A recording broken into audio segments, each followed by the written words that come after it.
우리 하나님의 말씀 보겠습니다. 마태복음 4장 1절부터 11절까지 말씀입니다.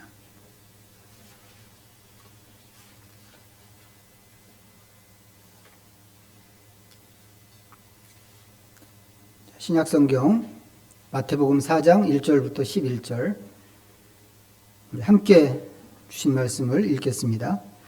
그때 예수께서 성령에게 이끌려 마귀에게 시험을 받으러 광야로 가사 40일을 밤낮으로 금식하신 후에 줄이신지라.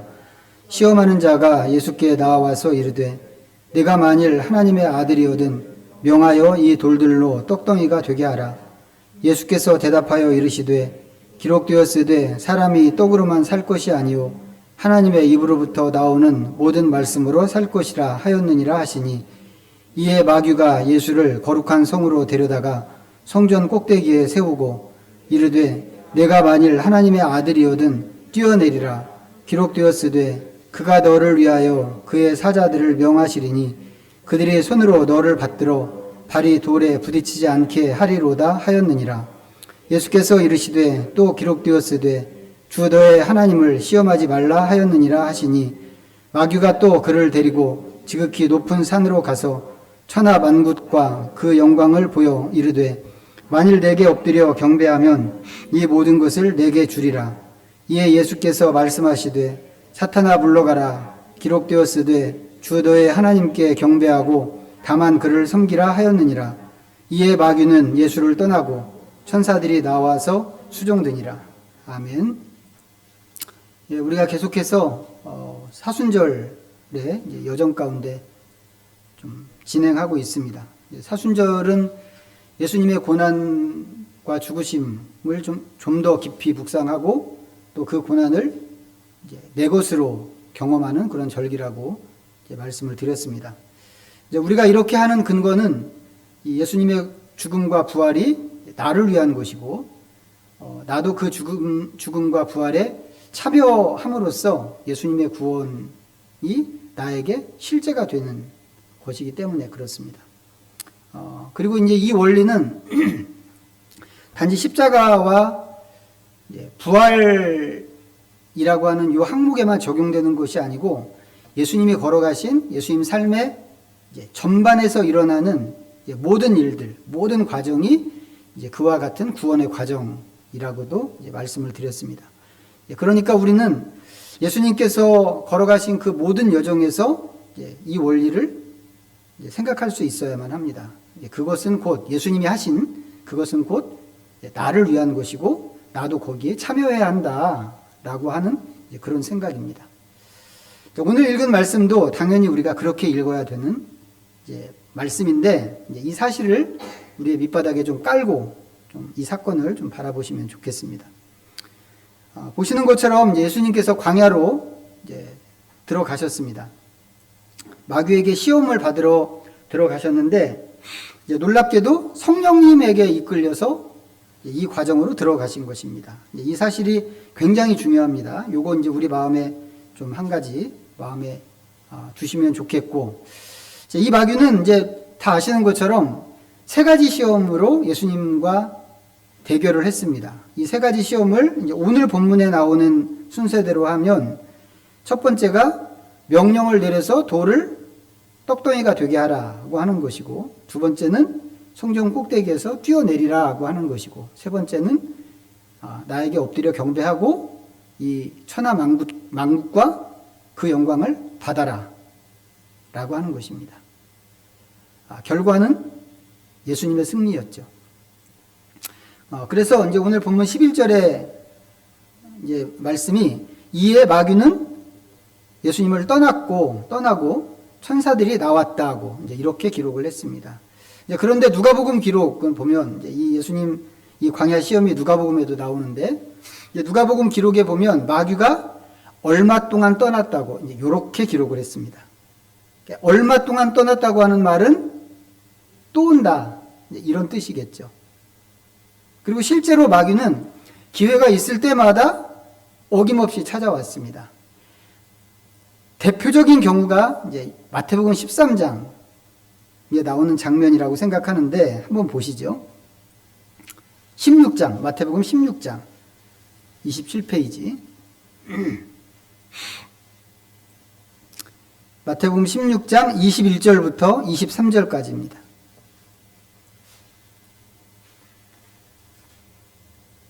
같이 읽어보겠습니다. 시작.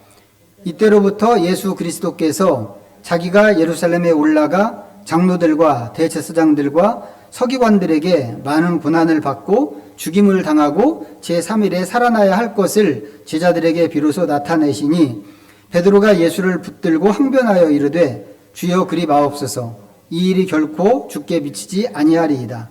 예수께서 돌이키심에 베드로에게 이르시되 사탄아 내 뒤로 물러가라. 너는 나를 넘어지게 하는 자로다. 내가 하나님의 일을 생각하지 아니하고 도리어 사람의 일을 생각하는도다 하시고. 가이사랴 빌립보에서 있었던 일입니다. 예수님께서 이제 처음으로 제자들에게 당신의 죽음과 부활에 대해서 말씀을 하셨는데 베드로가 그 말씀을 듣고는 버럭 하면서, 여기 이제 항변하여 이렇게 되어 있는데 옛날 성경에는 간하여 이렇게 되어 있었거든요. 마치 간청하는 것처럼. 근데 여기는 이제 항변이라고 이렇게 표현을 했는데 원래는 이 항변도 되게 약한 번역입니다. 그 헬라어 원문에 의하면 그 헬라어에서 쓰인 단어는 엄마가 아주 큰 잘못을 한 아이의 회초리로 종아리를 치면서 하는 것 같은 그런 단어입니다. 너 그런 짓 또 할 거야 말 거야. 이렇게. 너 그런 소리 또 할 거야 안 할 거야. 이렇게 지금 베드로가 이야기하고 있는 것입니다. 베드로가 버럭한 거죠. 버럭하면서 절대로 그런 일은 생기지 못하게 하겠습니다. 라고 이렇게 얘기하면서 나섰습니다. 그런 베드로한테 예수님께서 사탄아 물러가라 하고 이제 그러신 것입니다. 베드로가 사탄은 아니죠. 그리고 금방 앞에서 베드로가 아주 100점짜리 대답도 했단 말이죠. 신앙 고백. 사탄은 아닌데 다만 사탄이 베드로를 이용해서 예수님을 시험한 것입니다. 지금 읽은 이 구절에 나오는 것처럼 사탄이 예수님을 시험하는 것은 예수님을 넘어뜨리려고 그러는 겁니다. 사탄아 내 뒤로 물러가라. 너는 나를 넘어지게 하는 자로다. 사탄은 이 목적으로 예수님을 시험하는 것입니다. 광야에서 시험한 것도 마찬가지였죠. 예수님으로 하여금 하나님의 길을 가지 못하게 하기 위해서 마귀가 그렇게 예수님을 시험한 것입니다. 그런데 이렇게 두 경우 말고도 광야에서 시험한 것, 또 베드로를 통해서 시험한 것, 이런 경우 말고도 사탄은 수도 없이 여러 차례 예수님을 시험했습니다. 예를 들어서 바리새인과 서기관들이 노골적으로 예수님을 시험하겠다고 와서 시험한 것도 그런 것이고, 군중들이 예수님을 잡아서 억지로 임금을 삼으려고 한 것도 그런 것입니다. 그런 것인데 마귀는 그렇게 기회만 있으면 늘 치고 들어왔고, 그렇게 시험을 하는데 지치지 않고 공격해서 예수님을 넘어뜨리려고 그랬습니다. 그렇지만 한 번도 이기지 못했습니다. 그래서 결국에는 예수님을 죽이기로 했고 기어이 죽였습니다. 그런데 그것마저도 이긴 게 아니죠. 다른 사람들이 볼 때는 그게 이긴 것처럼 보였을지 모르겠어요. 아주 힘없이 죽었으니까. 근데 그것마저도 이긴 게 아닌 게, 예수님을 죽인 것이 오히려 사탄에게 아주 치명적인 패배를 가져다 준 것이기 때문에 그렇습니다. 이렇게 이 사탄과의 싸움에서 예수님은 백전백승, 늘 승리를 차지하셨습니다. 그러면 이렇게 이기는 싸움만 했기 때문에 예수님한테는 이 시험이 쉬웠을까요? 만약에 그랬다면 그건 시험이 아닌 거죠. 쉬웠다면. 이런 과정이 예수님에게 시험인 이유는 이게 예수님한테도 똑같이 어려운 일이기 때문에 그런 것입니다. 그럴 수밖에 없는 것이 예수님께서도 우리와 똑같은 인성을 가지신 그런 분이시기 때문에 그렇습니다. 우리가 갖고 있는 거 일부를 취해서 당신의 것으로 갖고 있는 것이 아니고 아주 100% 우리랑 똑같은 인성을 가지셨단 말이죠. 그렇기 때문에 우리한테 힘든 시험이면 예수님한테도 힘든 것입니다. 그렇지만 그 모든 시험을 예수님께서 감당하셨고 결국에는 이기셨습니다. 궁금한 것은 뭐냐면 이런 시험이 예수님의 의지가 아니고 성령님의 이끄심이었다고 하는 것입니다. 마가복음에서는 이제 좀 더 세게 얘기했어요. 세게 표현을 해서 뭐라고 얘기했냐면 성령이 예수님을 광야로 몰아냈다고 그렇게 쓰고 있습니다. 이유가 뭘까요? 성령이 이렇게까지 예수님을 시험으로 내보는 이유, 예수님으로 하여금 어떤 일이 있어도 꼭 시험을 받게 하고야 말 거야 라고 하는 것 같은 이런 분위기로 끌고 가는 이유가 도대체 무엇인가? 그것은 인간이 처음부터 시험받는 존재였기 때문에 그렇습니다. 아담과 하와가 그랬죠. 처음에 있던 이 사탄은 그때부터 아담과 하와 때부터 시작해서 쉬지 않고 계속해서 사람들을 시험하고 유혹했습니다. 아담 이후에 오는 사람들도 다 그렇게 했죠. 사단이 시험하는 목적은 딱 한 가지입니다. 하나님의 길을 못 가게 하는 것. 아담과 하와에게 한 것도 그렇고 예수님에게 한 것도 그렇고 그 외에 다른 사람들을 시험할 때도 똑같은 목적으로 그렇게 한 것이고 또 지금도 그렇게 하고 있습니다. 그런데 처음 사람이었던 이 아담과 하와가 그 시험에서 졌습니다. 그리고 뒤따라오는 모든 사람들도 비슷했죠. 사탄의 시험을 제대로 통과한 사람이 없습니다. 그런데 예수님께서 그 모든 시험에서 마귀를 이기셨다고 하는 것입니다. 예수님께서 마귀의 시험을 이기셨다고 하는 것은 우리한테 굉장히 큰 의미를 가져다 줍니다. 마귀가 처음에 사람을 시험한 이래로 이 시험을 이겨본 사람이 없는데 예수님께서 그 시험을 깨뜨리심으로 인해서 드디어 이기는 길을 여셨다고 하는 점에서 그렇습니다. 다시 처음에 했던 얘기로 돌아가서 생각해보면 예수님께서 걸어가신 그 삶의 모든 과정은 우리 각자를 위한 것입니다. 심지어는 십자가의 고난과 죽음까지도 나를 위한 것이라고 그랬습니다. 그리고 이 과정은 내가 참여해야 하는 그런 과정이기도 합니다. 물론 부활도 당연히 나를 위한 부활이고 우리는 믿음으로 예수님의 부활에 그렇게 참여합니다. 그렇다면 시험은 어떨까 하는 겁니다. 시험은 어떨까? 시험도 당연히 똑같습니다. 예수님께서는 시험을 당할 필요가 없는 분이셨죠. 그분은 또 완벽한 인간이었지만 또 완벽한 하나님이셨기 때문에 우리와 다른 점이 한 가지는 있었단 말이에요. 우리는 죄인인데 그분에게는 죄가 없었다고 하는 것이고, 그리고 완벽한 하나님이기 때문에 세상에 무서울 것이 없는 그런 분이란 말이죠. 누가 하나님을 시험하겠어요? 그런 점에서 예수님은 시험당할 필요가 없는 그런 분이셨습니다. 그럼에도 시험을 당하신 것은 순전히 우리를 위해서, 나를 위해서 그렇게 하신 것이다, 이런 얘기입니다. 그리고 그 시험을 이기셨고 그 승리와 승리의 유익은 믿음 안에서 내 것이 된 것입니다. 이건 마치 돈을 은행에다가 예치해 놓는 것과 비슷합니다. 대부분의 사람들이 그렇잖아요. 돈이 있으면 은행에다가 예금을 합니다. 그리고 돈이 필요하면 그 돈을 찾아다가 쓰는 거죠. 그런 것처럼 예수님께서 준비하신 이 모든 은혜는 우리를 위한 것인데 우리는 필요할 때 그 은혜를 받을 수 있는 겁니다. 그런 의미에서 예수님의 은혜는 우리를 위해서 예치된 것이라고 이렇게 이야기할 수 있단 말이죠. 특별히 예수님의 승리는 더더욱 그렇습니다. 다만 잊어버리지 말아야 하는 것은 이 계좌가 예수님에게 속한 계좌다라고 하는 것입니다. 그러니까 은혜가 필요하면 어디로 가야 되는가? 예수님한테 달려가서 은혜를 인출하겠다고 이렇게 해야 하는 것이지, 어디 다른 데 가서 은혜를 인출하겠습니다 이렇게 하면 그건 안 될 일이고 해봐야 소용이 없는 일이라고 하는 것이죠. 그건 마치 우리가 어디 일반 시중은행에 가서 예금을 해놓고는 또 우체국 계좌를 통해서 우체국 계좌에서 돈을 인출하겠다고 하는 거나 마찬가지인 거란 말이죠. 핵심은 뭐냐면 예수님의 승리가 우리를 위해서, 나를 위해서 예치되었다고 하는 것입니다. 이게 핵심인 이유는 우리가 살아가면서 시험에 들기 때문에 그렇습니다.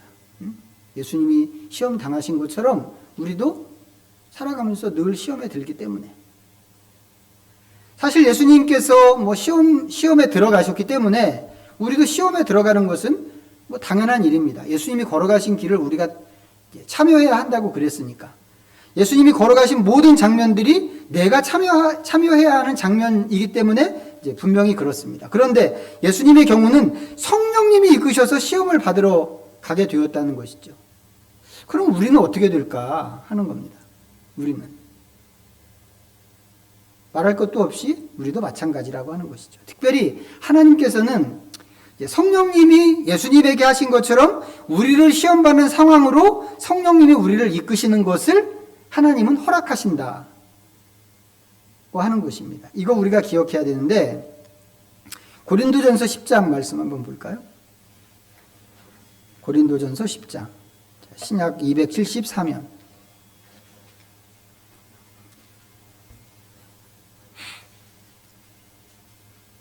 고린도전서 10장 13절 같이 읽어보겠습니다. 시작.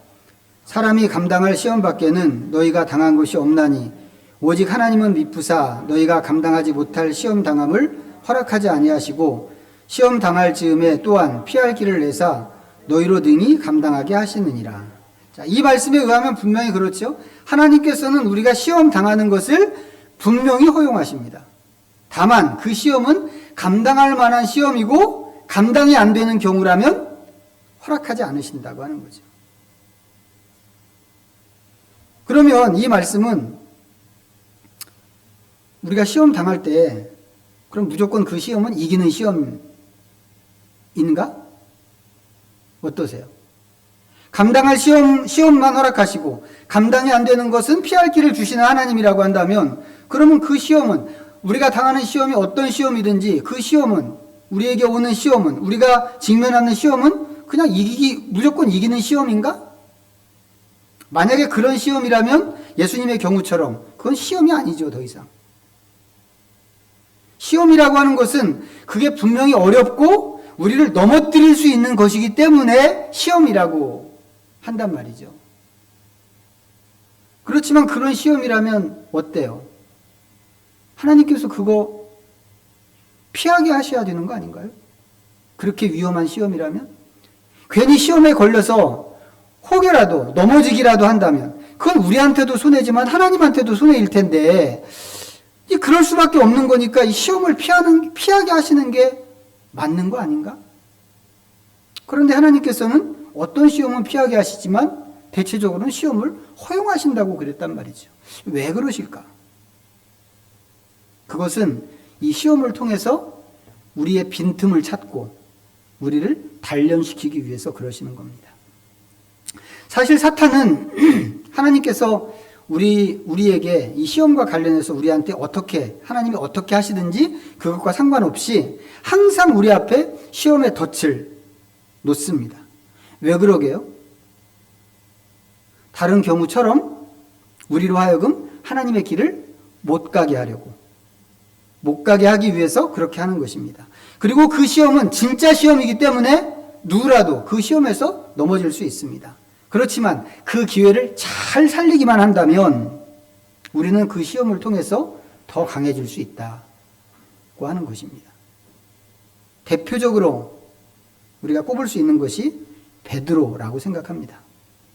예수님께서 잡히시기 전에 제자들과 함께 겟세마네 동산으로 가셔서 거기서 기도하셨습니다. 그 중에서도 특별히 삼총사 있잖아요. 베드로와 요한의 두 형제. 이 삼총사를 따로 데리고 좀 더 깊이 들어가셔서 기도를 하셨는데 그때 예수님께서 이 제자들에게 시험에 들지 않게 깨어서 기도하라고 그렇게 말씀을 하셨습니다. 이 일이 예수님 말씀하신 그 일이 있기 전에 베드로는 오늘 다 굴기 전에 너가 나를 3번 부인할 거야 라고 하는 경고를 들었습니다. 그때 절대 그런 일 없습니다 라고 베드로가 우겼죠. 우겼지만 베드로는 그 새벽에 시험에 들었습니다. 대제사장 뜰에서 불을 쬐고 있는데 사람들이 돌아가면서 너도 한패지 라고 하니까 아니라고. 나는 예수를 알지도 못한다고 그러면서 예수님을 부인했습니다. 닭 울음소리를 듣고 나서야 그 말씀이 생각나서 통곡했지만 이미 넘어진 뒤였죠. 오래된 유럽 교회는 현대식 건물은 그렇지 않은 걸로 알고 있습니다만, 오래된 유럽 교회는 그 교회 첨탑에다가 아니면 그 첨탑에 세워진 십자가 위에 닭 모양을 세워놨습니다. 베드로의 수탉이라고 하거든요. 그 이름이, 그 교회 첨탑에 이렇게 세워져 있는 그 닭 이름이 베드로의 수탉이에요. 그 정도로, 이게 무슨 의미인지 아시겠죠?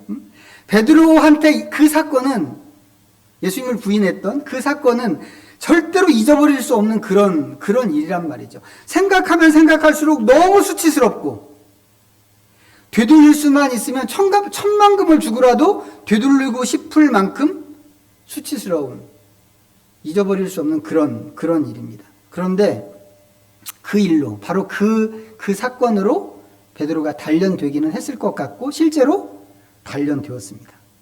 그래서 이 예루살렘에 있던 권세자들이 베드로와 그 제자들을 잡아다가 때리고 가두고 하면서 더 이상은 예수님을 전하지 못하게 그렇게 했는데도 베드로가 두려워하지 않았죠.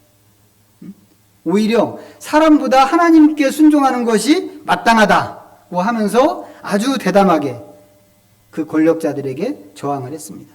뿐만 아니라 그 뒤로도 더 열심히 활동해서 예수님이 남겨놓으신 일을 끝까지 감당했고 마지막에는 순교하는 자리까지 갔습니다. 구전으로 내려오는 이야기가 맞다면 십자가에 거꾸로 매달려서 죽을 만큼 베드로는 충분히 단련된 것입니다. 물론 이런 단련이라는 게 시험 한 번으로 되는 것은 분명히 아닐 겁니다. 하지만 시험은 우리를 단련시키는 게 분명하고 그렇기 때문에 하나님께서는 그 시험을 허용하시는 것이다 라고 생각하면 맞을 것 같습니다. 그런가 하면 시험은 또 우리의 틈이 어떤 것인가를 보게 합니다. 우리로 하여금. 사탄이 시험하는 목표는 항상 하나님의 사람을 하나님의 길에서 이탈하게 하는 것입니다. 그렇게 만드는 게 사탄이 시험하는 목적이라고 그랬습니다. 그럼 그런 목적으로 시험을 하는 것이라면 어디에다가 덫을 놓아야 할까? 당연히 끊어지기 쉬운 약한 고리를 찾을 것이고 사탄이 그렇겠죠. 미끼를 물 만한 그런 자리를 찾을 것입니다. 그것은 우리가 모르는 어디 멀리 있는 게 아니란 말이죠. 그 약한 고리가. 우리에게 가장 가까운 우리의 일상 속. 거기에 그 약한 고리가 있는 것입니다. 우리의 감각이나, 이 약한 고리가 말이에요. 우리의 감각이나, 우리의 생각이나, 인간 관계나, 사고방식이나, 매 순간 내리는 어떤 결정들, 사탄은 그런 것들 사이에 덫을 놓는다고 하는 거죠. 그런 상황이 우리한테는 사실 너무 익숙합니다. 우리가 늘 생각하던 거니까. 우리의 감각, 우리의 생각, 우리의 생각하는 방식. 이게 우리한테는 너무 익숙하기 때문에 그게 약점이라고 생각해 본 적이 없는데 사탄은 그게 하나님의 길을 못 가게 만드는 치명적인 약점이라고 하는 것을 너무 잘 안단 말이죠.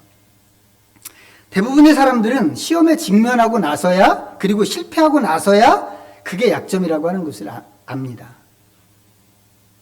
내가 여기서 넘어졌네? 라고 하는 것.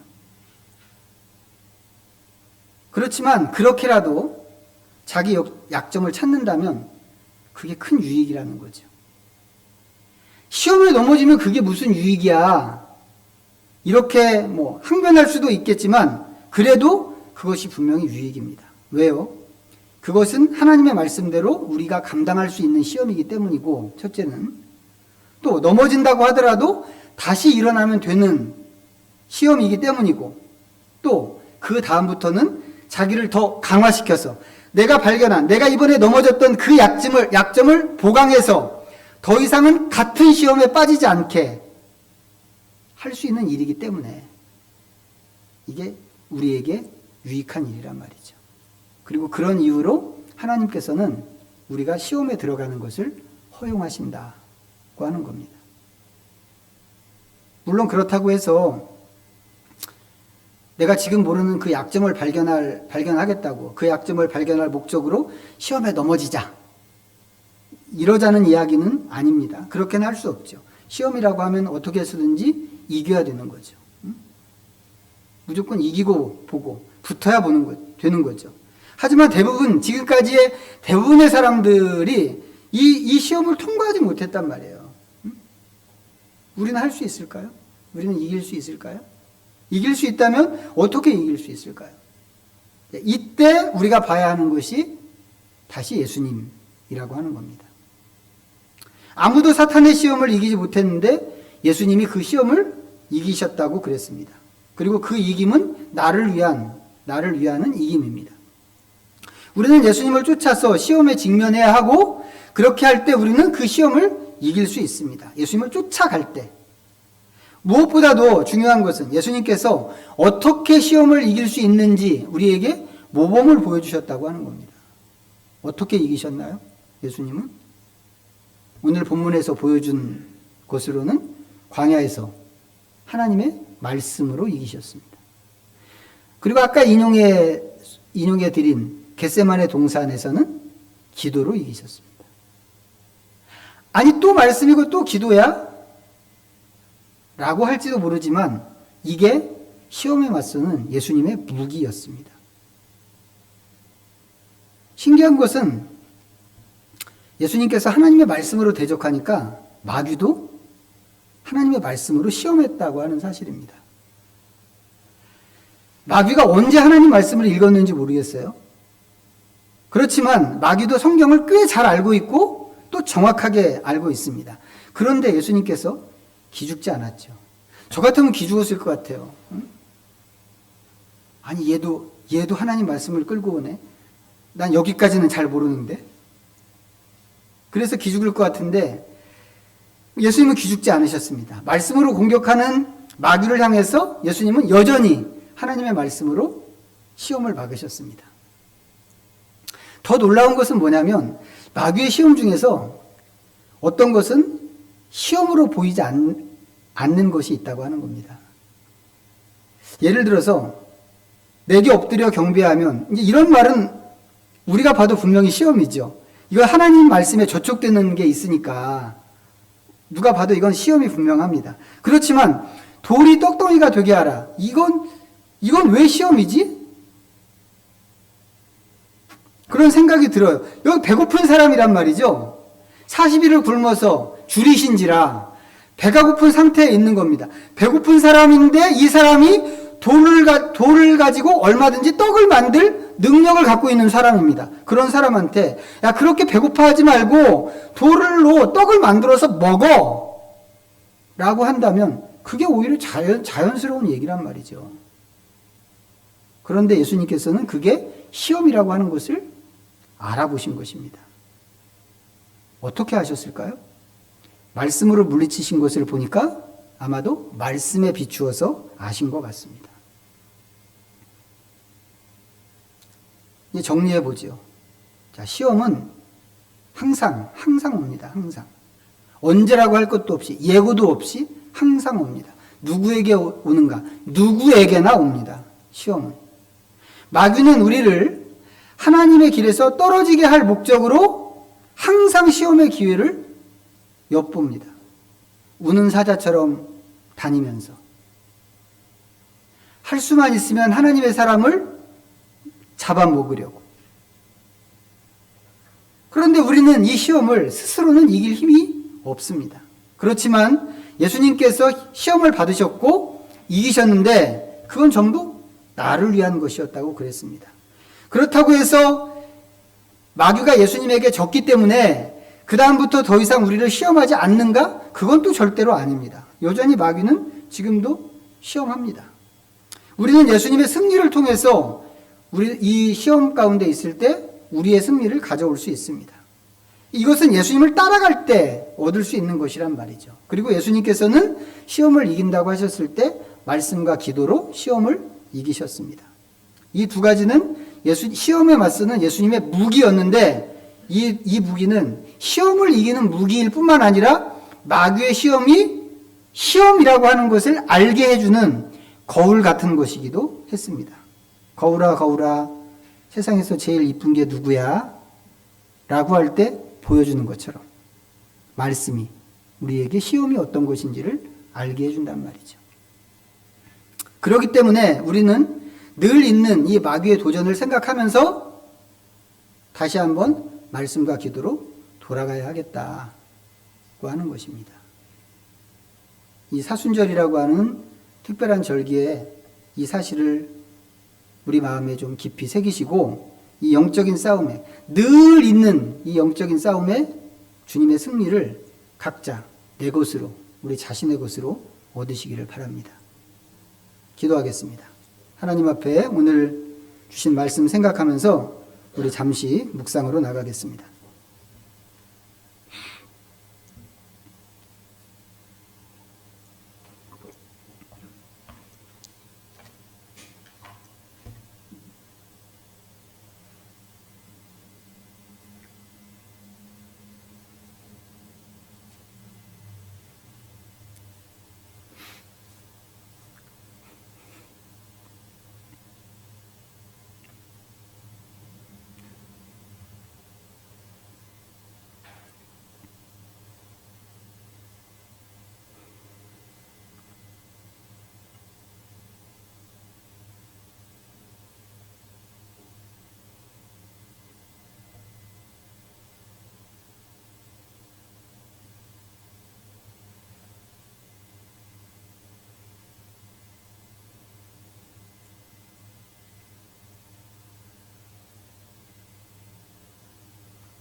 하나님 아버지, 사탄은 우리를 하나님의 길에서 벗어나게 하려고 끊임없이 시험에 덫을 놓습니다.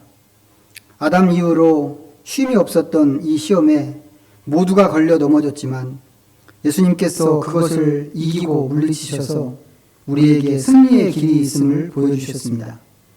우리를 위해서 모든 것을 행하신 주님이신데 이제 주님께 예치된 이 승리를 우리의 것으로 삼습니다. 주께서 하신 것처럼 말씀과 기도로 우리 자신을 무장하여 무기로 삼게 하시고 시험에 직면할 때마다 넉넉한 이김으로 주님을 따르게 하시옵소서. 예수님의 이름으로 기도하옵나이다. 아멘. 찬송가 634장 부르시면서 봉헌하겠습니다.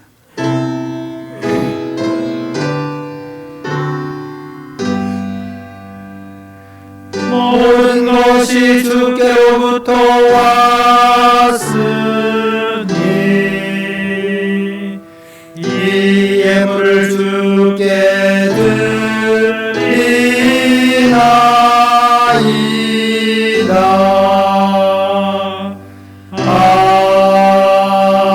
아멘. 하나님 아버지, 계절이 바뀌었습니다. 혹독한 추위를 견디고 이제는 우리가 봄의 희망을 바라봅니다. 이 모든 과정에서 우리를 지키신 하나님의 은혜가 참으로 크지만 우리는 주님께 드릴 것이 없습니다. 그리하여 오직 우리는 감사를 드릴 뿐입니다. 이 시간 드리는 우리의 감사를 하나님께서 받으시옵소서. 더불어서 우리의 삶까지도 하나님께 드리는 제물로 받아주시옵소서. 하나님께 무엇을 드려야 영광이 될지 우리가 늘 생각합니다. 오직 주님의 말씀을 따르게 하심으로 뜻이 하늘에서 이루어진 것처럼 땅에서도 이루어지게 하시옵소서. 우리를 통하여 세상을 바꾸시고 나라와 질서를 바꾸시는 하나님의 계획에 우리가 같은 꿈을 꾸게 하시옵소서. 그 모든 것이 주님께 드리는 예물이 되기를 원합니다. 예수님의 이름으로 기도하옵나이다. 아멘. 이제 성찬식을 진행하겠습니다. 예수님께서 가르쳐 주신 기도를 드림으로 시작하도록 하겠습니다. 하늘에 계신 우리 아버지여, 이름이 거룩히 여김을 받으시오며 나라가 임하시오며 뜻이 하늘에서 이루어진 것 같이 땅에서도 이루어지이다. 오늘 우리에게 일용할 양식을 주옵시옵고 우리가 우리에게 죄 지은 자를 사하여 준 것 같이 우리 죄를 사하여 주시옵고 우리를 시험에 들게 하지 마시옵고 다만 악에서 구하시옵소서. 나라와 권세와 영광이 아버지께 영원히 있사옵나이다. 아멘. 찬송가 230장을 함께 찬양하시겠습니다.